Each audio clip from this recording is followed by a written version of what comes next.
সে তাকে আমি পাঞ্জাবি পরে অফিসে আসতে দেখছি, ইটস কাইন্ড অফ লাইক মানে আমাদের মতো আর কি, চেহারাটা আমাদের মতো। সো বাংলাদেশে আমি তার সাথে কথা বলছি এটা নিয়ে, কারণ তারা সিঙ্গাপুরে অফিস করতে যাচ্ছে, তো আমি তাকে মেইল করছি যে সিঙ্গাপুরে কেন তুমি বছর বাংলাদেশে থাকতো, ইন্ডিয়াতে অলরেডি আসছে যেহেতু ইটস ভেরি ইজি, পাশাপাশি দেশ, সিঙ্গাপুরে একটু দূরে হয়। তখন সে বলতেছিল যে আমাদের একটা অফিস খোলার জন্য একটা অলরাউন্ড এফোর্ট লাগে, যে শুধু ডেভেলপার হলে হবে না, ডেভেলপার লাগবে, ডিজাইনার লাগবে, টেস্টার লাগবে, প্রজেক্ট ম্যানেজার লাগবে, এবং কনসাল্টিং কোম্পানি যেহেতু আমাদের সেলিং পয়েন্ট হচ্ছে স্কিল সেট। সো এখানে আসলে এটা সেল করতে পারতে হবে, ঠিক আছে বাংলাদেশে এত ডেভেলপার আছে যারা এইরকম হাই কোয়ালিটি, এবং এটা হচ্ছে ভিজিবলি তাদের value, we have to be able to sell it. Otherwise একটা ক্লায়েন্ট যখন আসবে বলে ঠিক আছে আমার প্রজেক্টটা তুমি বাংলাদেশে দিও, তুমি এগিয়ে দিয়ে দেবে, অন্যটা দিও।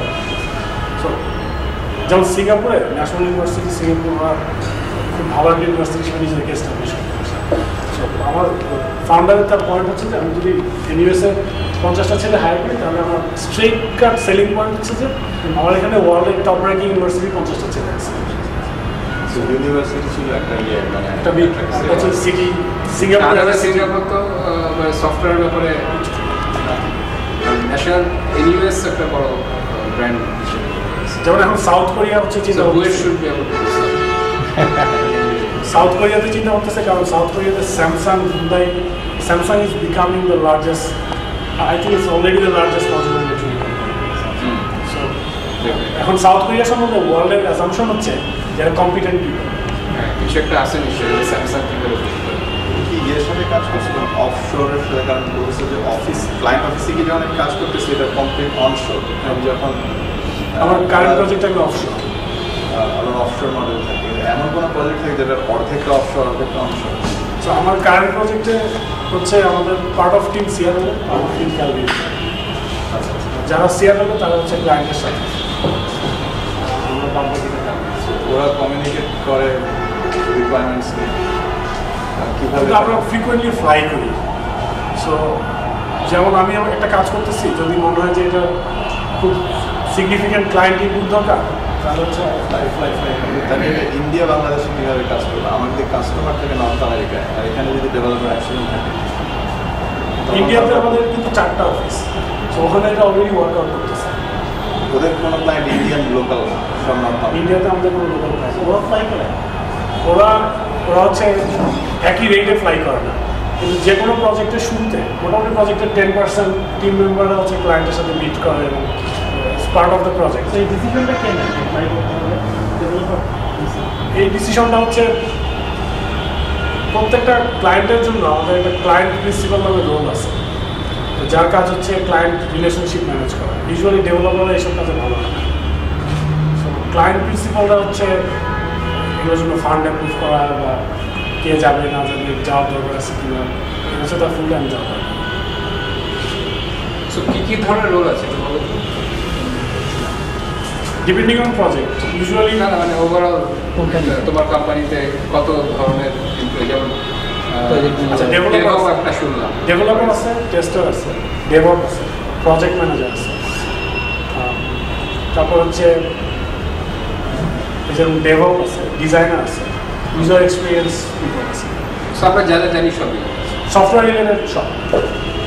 So only that HR people একজন, এটা কিন্তু নর্থ আমেরিকা, ওইটা টিমগুলো যখন করা হয় তখন ডিফারেন্ট স্কিল সেট থেকে সবগুলো নিয়ে কি করা হয়, নাকি প্রজেক্ট বেস? আচ্ছা, টিমের জন্য আমরা যখন চাকরি ইন্টারভিউ দিই, কোনো প্রজেক্টে যেতে গেলে আমাদের ইন্টারভিউ দিই। সো প্রজেক্ট যখন শুরু হয় তখন একজন বা দুজনকে সিলেক্ট করে, এই প্রজেক্টের জন্য যা দরকার এদের এটা আছে, তারপর তারা আবার টিম সিলেক্ট করে। তা আমরা হচ্ছে যদি শুনি যে একটা নতুন প্রজেক্ট আসছে, it's part of my job খেয়াল রাখা যে কী প্রজেক্ট আসতেছে, এবং এই ইনফরমেশন অ্যাভেলেবল, ওখানে লেখা থাকে যে এই ধরনের স্কিল সেট লাগবে, এবং আমাদের সবার ইন্টারনাল প্রোফাইল আছে, তখন আমি প্রোফাইল সাবমিট করি, কারণ যে দুজনকে সিলেক্ট করছে ওরা তখন আমাকে ইন্টারভিউ করবে, আমি অ্যাকচুয়ালি ওই প্রজেক্টে সব মিলে পাবো। ও সো মানে তো একটা ট্যালেন্ট পুল আছে, and you are continuously applying for new projects, and that's part of the reason যে মানুষ নতুন নতুন টেকনোলজি শিখে। কারণ আপনি যদি ধরেন জাভা প্রজেক্ট করেন, এমন হতে পারে যে জাভা এখন যে প্রজেক্টটা আছে এটা তো আপনার অনেক দূরে হবে, তো 6 মাস বাসায় দাঁড়িয়ে থাকা, তখন মানুষ দেখো কি আমার এখানে তো নতুন কী প্রজেক্ট আসতেছে, বা ফোরকাস্ট হয়তো 4 মাস পরে শূন্য হবে, তখন ওটা কুইকলি গ্র্যাব করার চেষ্টা করা হয়। এমনি what is the rate of যে কত লোক যাচ্ছে বা চাকরি ছাড়া? অ্যাট্রিশন রেট হচ্ছে, এটা আমাদের পাবলিশড ইনফরমেশন না। আমার কাছে যেটা আমি জানি সেটা হচ্ছে মার্কেট রেটের চেয়ে মার্কেট স্ট্যান্ডার্ড রেটের চেয়ে মানে প্রতি 10 জনের জন্য কতজন? অ্যাট্রিশন রেট সম্ভবত আমাদের নর্থ আমেরিকাতে আইটিতে হচ্ছে ইয়ারলি 15%, কিন্তু আমাদের তরফ তার চেয়ে একটু কম। থিওরিটিক্যালি খুব আনলাইকলি হলে এটা পসিবল যে একজন হায়ারিংটা পার করলো, তারপরে কোনো কারণে সে প্রজেক্টে হায়ার না হয়ে বিচে বসে আছে সবসময়। কোনো প্রজেক্টে যদি হায়ার না হয় তখন হচ্ছে এটা বেসিক্যালি ইন্ডিকেট করে সামথিং প্রবলেম। এটা তার প্রোফাইলটা এরকম যে কোনো প্রজেক্টেই ম্যাচ করতেছে না, অথবা কোম্পানির বিজনেস অত খারাপ যাচ্ছে যে কোনো প্রজেক্টই নাই। এটা আমি দেখি না। প্রোফাইলের ক্ষেত্রে যেটা করে তখন তাকে রিকোয়েস্ট করে যে তুমি কি আরেকটা অফিসে ট্রান্সফার নেবা কিনা, ডিফারেন্ট প্রজেক্টে যেতে হবে। So transfer is an option. So এখন অনেক বাড়ছে যেহেতু এখন অনেক দেশে গেছে। কোশ্চেন করতে আপনার কি কোশ্চেন ছিল? হোয়াট কাইন্ড অফ আচ্ছা, যেহেতু আপনাদের ফিক্সড নাই, বড় প্রজেক্টগুলো তাহলে আপনারা ম্যানেজ করেন কীভাবে? একজন আইডিয়ার সাথে যে বাড়ি থেকে কাজ করলেন, আপনারা একজন একটা স্কুল সফটওয়্যার তৈরি করতে ডিফারেন্ট স্কিল পিপল লাগে। কেউ ডিজাইন করতেছে, কেউ একটা ডিজাইন করতেছে, একদম এডমিন লেভেলে কাজ করছে। তারপরে এগুলো মার্চ করাটা একটা কাজ। সো ওইখানে হচ্ছে কন্টিনিউয়াস ডেলিভারি কনসেপ্টগুলো আসে। টিমগুলো ইউজুয়ালি খুবই স্মল। সো একটা প্রোগ্রামে হয়তো 300 লোক থাকতে পারে, কিন্তু একটা টিমে 7 জন 6 জনের বেশি মানুষ সাধারণত থাকে। আর 6-7 জনের টিম খুব ফোকাসড কাজ করে স্পেসিফিক জিনিসে। কেউ যদি বাসায় বসেও কাজ করে, তারপরেও তার রেসপন্সিবিলিটি হচ্ছে তার টিমের সাথে এনশিওর করা সে যে কাজটা করতেছে এটা কন্টিনিউয়াস ডেলিভারি পাইপলাইনের মধ্যে যাচ্ছে। ইউজুয়ালি বাসায় বসে কাজ করে তারা, ছোটো বাচ্চা আছে বা সবাই তো অফিসে বসে কাজ করতে পছন্দ করে, বাসায় কাজ করাটা একটু টাফ আসলে। 5-7 জন কি এই প্রজেক্টের জন্য মানে কি পারছো না, মানে তারা কি মানে সিদ্ধান্তটা দেবে না 300 জনই সিদ্ধান্ত দেবে? 300 জন যদি একটা বড় প্রজেক্টে থাকে, যেহেতু ডিসিশন খুব বিগার লেভেলের ডিসিশন যারা, সেটা 300 জন কখনোই পার্টিসিপেট করবে। কিন্তু কিছু ডিসিশন আছে ট্রেন্ড জাতীয় ডিসিশন, যেমন আমাদের কি এন ইউনিট ইউজ করা উচিত নাকি মাইক্রোসফট টেস্ট ইউজ করা উচিত। Because this is kind of decision যেটা প্রোগ্রাম ওয়াইড আপনি নিতে পারেন, প্রজেক্ট ওয়াইডও নিতে পারেন। এরকম ডিসিশন আমরা ইউজুয়ালি প্রজেক্ট টিমে করছি, কারণ তখন আমাদের ঝামেলা কনফ্লিক্ট কম।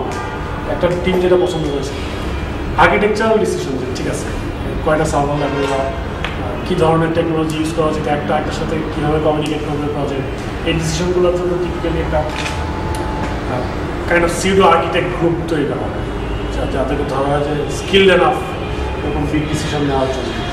তো যে কোনো প্রজেক্টের জন্যই তারা এই ডিসিশন করবে, depending on size of problem. আপনারা সব প্রজেক্ট টিটিডি অ্যাপ্রোচে আগান সব দিকেই। আর একজন বিগিনারের জন্য অনেকের টার্গেট থেকে আমি গুগলে যাবো, ফেসবুকে যাবো, মাইক্রোসফটে যাবো। সেক্ষেত্রে আপনাদের থিঙ্কিং বা আপনাদের চিন্তা ভাবনা শুনে হয়তো মনে হচ্ছে যে আমি ফরওয়ার্ডসে যেতে চাই।